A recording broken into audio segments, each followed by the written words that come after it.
오늘 말씀은 사도행전 6장 8절에서 15절입니다. 사도행전 6장 8절에서 마지막 절까지 우리 같이 읽으시겠습니다. 시작.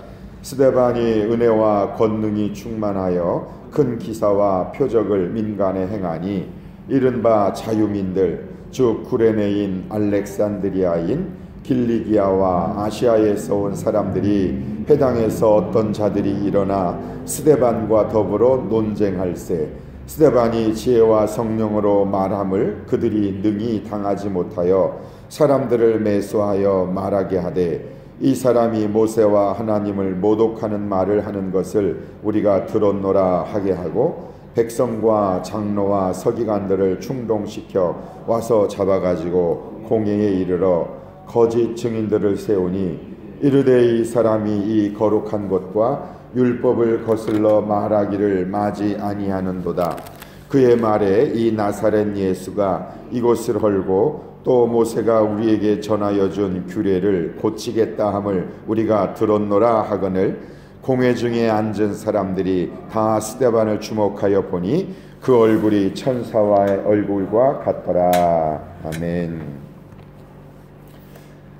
네, 오늘 6장 8절부터 마지막 절까지 읽었는데 그 앞쪽의 말씀에 보면 7명의 새로운 제자들을 세우는 말씀이 나옵니다.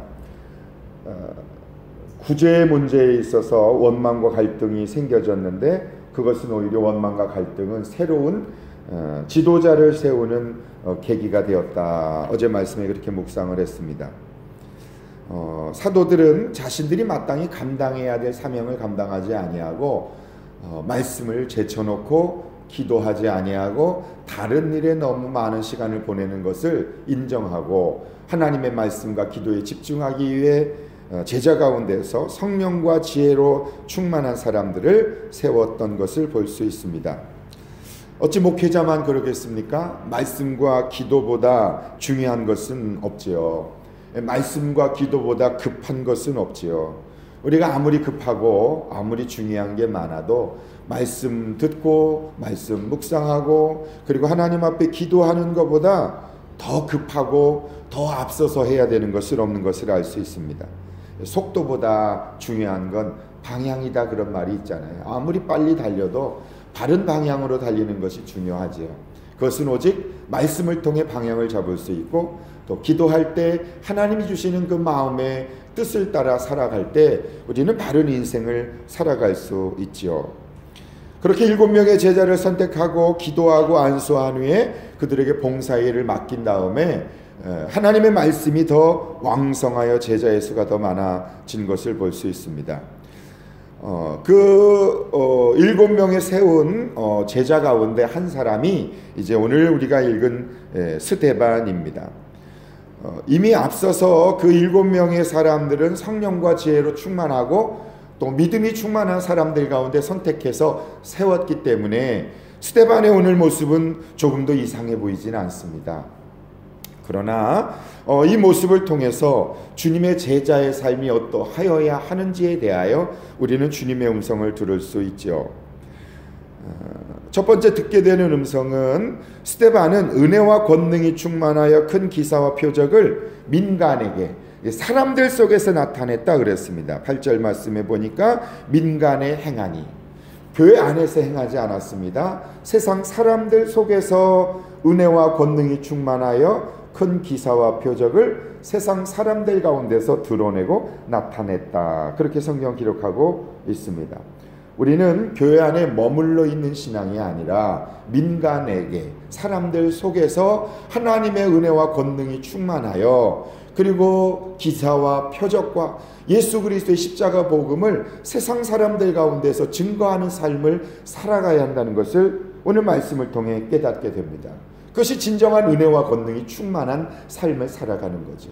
교회 안에서 예수 잘 믿는 것, 교회 안에서 신앙생활 잘하는 것, 교회 안에서 말씀과 기도로 충만한 것은 교회 안에 있으니까 마땅하고 당연하다 할 수 있지만 오늘 스데반은 민간에 행했다. 사람들 속에서 행했다. 주님을 모르는 사람들에게 은혜와 성령으로 충만하여 예수 그리스도의 십자가 복음을 증거하는 삶을 살았다. 그렇게 말씀은 증거하고 있습니다. 나는 사람들 가운데서 어떻게 행하고 있는가? 나는 세상 속에서 어떻게 살아가고 있는가? 그러려면 은혜와 권능이 충만해야 한다는 것을 알 수 있습니다. 은혜가 뭘까요? 은혜란 받을 수 없는, 가질 수 없는 그런 자격이 없는 사람에게 주어지는 것이 은혜입니다. 은혜라고 번역된 헬라어 카리스는 바로 그런 뜻이 있습니다. 하나님의 선한 뜻, 그것이 카리스입니다. 하나님의 자비하심, 그것이 카리스입니다. 그리고 마땅히 감사할 가치가 있는 그것이 카리스입니다. 내가 나를 볼 때 내가 얼마나 가치가 없고, 내가 얼마나 무능하고, 내가 얼마나 연약하고, 내가 얼마나 죄로 가득합니까? 그것이 내가 나를 바라보는 눈이지만 하나님은 나를 그렇게 보시지 않는다. 하나님은 나에게 선한 뜻이 있으시다. 하나님은 나를 향하여 가지고 계신 계획이 있으시다. 하나님은 나에게 자비를 베푸신다. 하나님은 나에게 감사할 가치를 무한히 많이 주셨다. 그것을 깨닫는 게 은혜 아닙니까? 은혜. 이 헬라어 카리스가 영어의 그레이스이죠. 하나님은 우리에게 무한한 은혜를, 그레이스를 베풀어 주셨죠. 나 같은 죄인 살리신 그 은혜의 놀라워.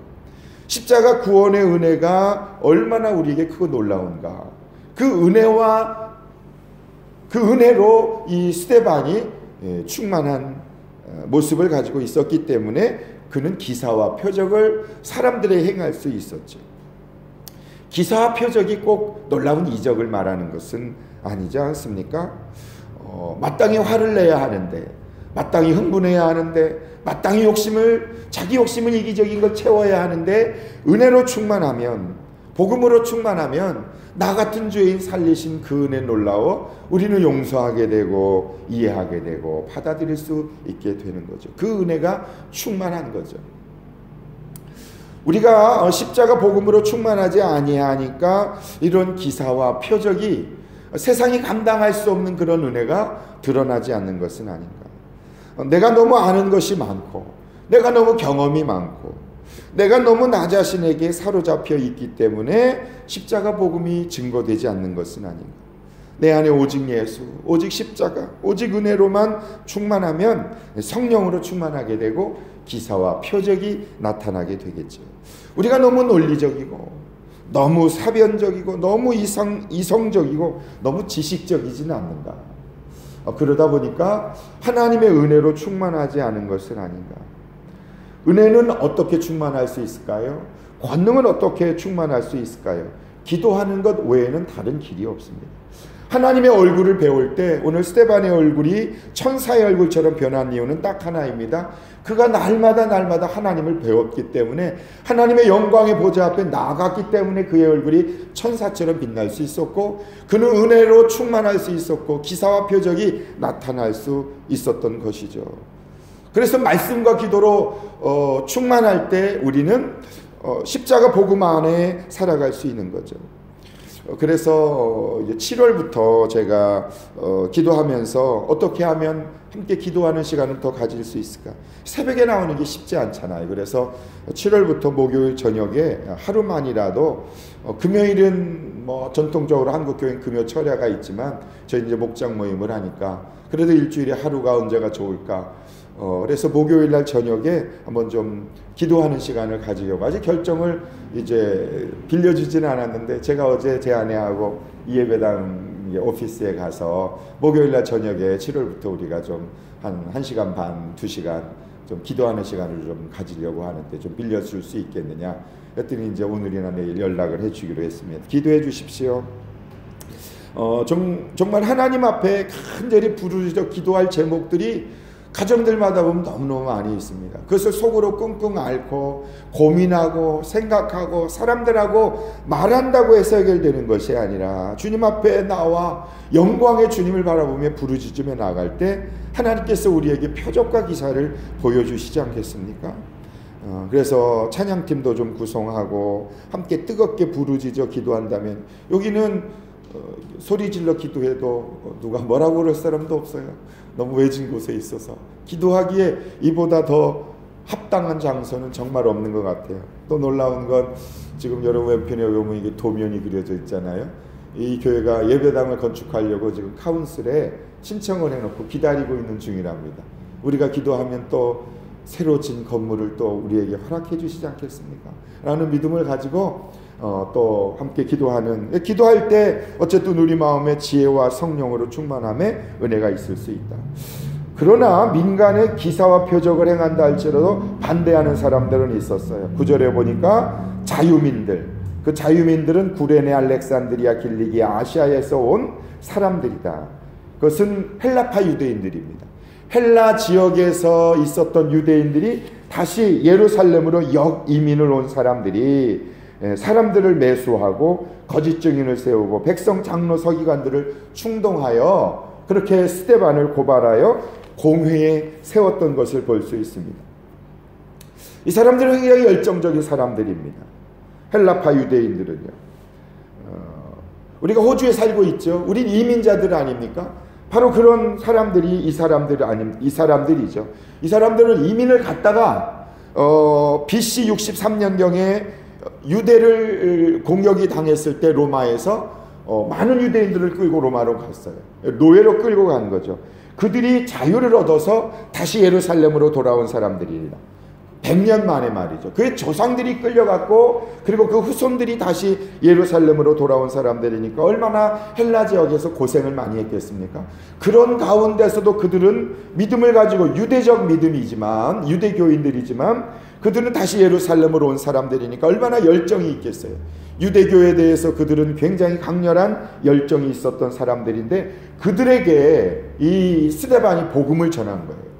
바울은 이방인들에게 복음 전했고 베드로는 예루살렘 안에 있는 유대인들에게 복음을 전했고 스데반은 누구에게 복음을 전했는가 하면 바로 그 헬라 지역에서 있었던 유대인들이 다시 돌아왔을 때 그들에게 복음을 전한 것입니다. 그들은 굉장히 강한 사람들이에요.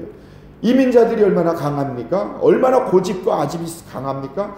그들에게 지금 복음을 전하다가 그들과 논쟁하게 됐고 그들은 모세율법 그리고 예루살렘 성전 꿈에도 그리던 조상 때부터 다시 고국으로 돌아오길 바랐던 그 예루살렘 성전이 무너진다라고 하는 말 그리고 모세율법이 폐해졌다라고 하는 말에 그들은 격한 반응을 보이는 사람들이 지금 스데반과 복음과 율법 가운데 충돌이 일어나서 공회 가운데서 지금 재판이 벌어진 것이죠. 이 모습을 통해 깨닫게 되는 것은 바로 이 호주에 살고 있는 한국 사람들 바다를 건너온 사람들이 얼마나 강한 사람들입니까? 아집과 고집과 내가 제일이고 내 생각이 가장 강하고 그리고 내 뜻대로 살아가지 않으면 살아남을 수 없는 아무도 나를 도와줄 수 없는 그런 상황 가운데서 살고 있는 이민자들에게 복음을 전하는 것은 결코 쉬운 일이 아닌 것을 알 수 있는데 지금 스데반이 그렇게 하다가 공회 가운데 가게 된 것이죠. 이것을 통해서 우리는 무엇을 깨닫게 될까요? 우리는 논쟁하기가 싫어서 이민자들은 다 그렇지 뭐 그들은 고집이 세 그러면서 그냥 그들을 갈등을 하기 싫어서 피하고 있는 것은 아닌가. 한국 사람에게 상처받았다고 호주교회 다니는 사람들이 또 얼마나 많이 있습니까? 관계 맺기 싫어서 말이죠. 또 말을 못한다고 또 성경을 모른다고 나 자신을 지키기 위해서 해야 할 말을 하지 못하고 참고 견디고 있는 것은 아닌가. 그러나 지혜와 성령으로 충만하면 그 누구도 당할 수 없다는 것을 오늘 말씀을 통해서 10절에 지혜와 성령으로 말함을 그들이 등이 감당할 수 없었다. 성경은 이렇게 증거하고 있습니다. 그래서 지혜와 성령으로 충만하면 그 어떤 강한 사람도 그 어떤 자기 고집 가운데 사로잡혀 있는 사람도 율법적인 신앙생활을 하고 있는 사람도 우리는 얼마든지 그들에게 복음을 전할 수 있는 담대함을 가질 수 있다. 그리고 스데반의 그 천사의 얼굴처럼 그런 갈등과 분쟁과 논쟁 가운데서도 15절 말씀에 보니까 스데반을 주목하여 보니 그 얼굴이 천사의 얼굴과 같았더라. 지금 내 얼굴은 어떤 모습입니까? 얼굴이 무엇입니까?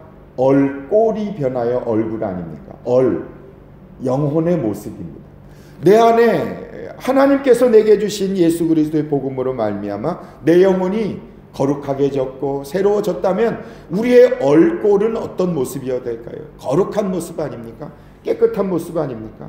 그래서 우리의 얼굴은 내 안에 계신 예수 그리스도를 드러내는 거울과 같은 모습이니 우리가 기도할 때 근심하지 말고 염려하지 말고 두려워하지 말고 내 안에 계신 예수 그리스도의 그 영광으로 말미암아 천사의 얼굴처럼 변화될 수 있도록 기도하는 이 새벽 될 수 있기를 바랍니다. 하나님을 배우는 천사들이니 얼마나 그 영광의 빛이 가득했겠습니까? 지금 스데반의 얼굴이 그런 모습이라는 거죠. 지금 모세에 대하여 그들은 논쟁을 하고 있는데 성경에 얼굴이 천사의 얼굴처럼 변했던 한 사람이 바로 모세이죠. 모세는 시내 산에서 하나님을 배웠고 내려왔을 때 얼굴에 광채가 뿜어져 나와서 수건으로 그 얼굴을 덮어야 했습니다. 근데 바울은 그것을 이렇게 증거합니다. 고린도후서 3장에 보면 돌에 써서 새긴 죽게 하는 율법 조문의 직분을 받은 사람들도 그 모세의 얼굴도 영광 때문에 그 얼굴을 주목하여 보지 못했다면 하물며 영의 직분은 더욱 영광이 있어야 하지 않겠느냐. 예수 그리스도를 모시고 있는 사람들의 얼굴은 더 빛이 나야 하지 않겠느냐. 모세의 얼굴의 빛은 일시적인 빛이다. 그래서 수건을 왜 가렸는지 아십니까? 빛이 너무 나서 가린 게 아니고 일시적이니까 사람들이 얼굴을 봤어요. 그랬더니 빛이 났는데 이게 조금이니까 사라지는 거예요.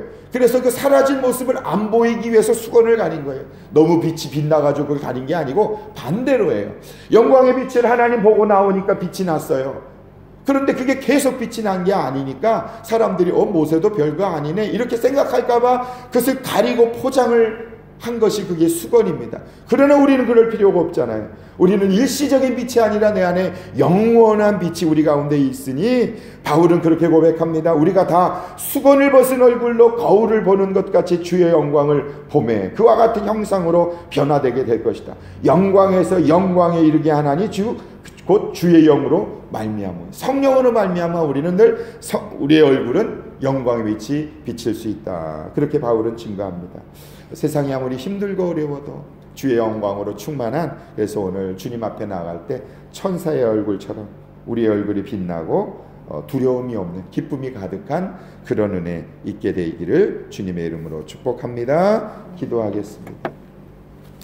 자비하신 아버지 하나님 오늘 주의 영광 가운데 나아가오니 우리의 얼굴을 천사의 얼굴처럼 변화시켜 주시고 우리의 마음이 감사와 기쁨으로 충만할 수 있도록 주여 복을 내려 주옵소서. 우리의 마음에 있는 모든 염려와 근심을 물리쳐 주시고 하나님 이 시간 주의 영이 우리 가운데 가득 채워주셔서 믿음으로 승리하는 기도 시간 되게 하여 주옵소서. 예수님의 이름으로 간절히 기도하옵나이다. 아멘. 아멘.